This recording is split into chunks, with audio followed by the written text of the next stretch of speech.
വിവേകാനന്ദ ജയന്തിയുടെയും ദേശീയ യുവജന ദിനാഘോഷത്തോടനുബന്ധിച്ചുള്ള അവേക്ക് 2024 പരിപാടിയുടെ ഭാഗമായി കൂട്ടയോട്ടം സംഘടിപ്പിച്ചു. ഇന്നലെ വൈകുന്നേരം 4 മണിക്ക് കോഴിക്കോട് ബീച്ചിലായിരുന്നു കൂട്ടയോട്ടം സംഘടിപ്പിച്ചത്. മുൻ Indian volleyball captain Vipin M George കൂട്ടയോട്ടം ഉദ്ഘാടനം ചെയ്തു.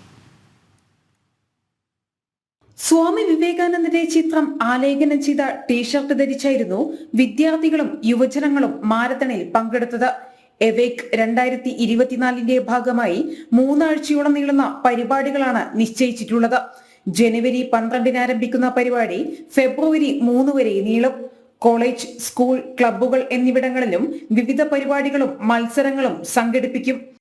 വേദവ്യാസ സ്കൂളിൽ നിന്നും മറ്റ് അനവധി സ്കൂളുകളിൽ നിന്നും കുട്ടികൾ ഈ ഒരു കൂട്ടയോട്ടത്തിൽ പങ്കാളികളാകുന്നുണ്ട്.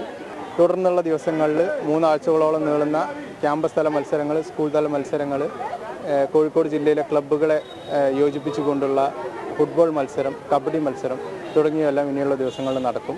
ദേശീയ യുവജന ദിനാഘോഷ സമിതി, നെഹ്റു യുവകേന്ദ്ര, തപസ്യ, ഖേലോ ഭാരത് എന്നിവയുടെ സംയുക്ത ആഭിമുഖ്യത്തിലാണ് പരിപാടികൾ നടത്തുക. ദേശീയതയ്ക്കൊപ്പം നിൽക്കാൻ യുവജനങ്ങളെ പ്രേരിപ്പിക്കുക, വിവേകാനന്ദ സ്വാമിയുടെ ആശയങ്ങൾ പ്രചരിപ്പിക്കുക എന്നിവയാണ് പരിപാടിയുടെ പ്രധാന ലക്ഷ്യങ്ങൾ. ജനം, കോഴിക്കോട്.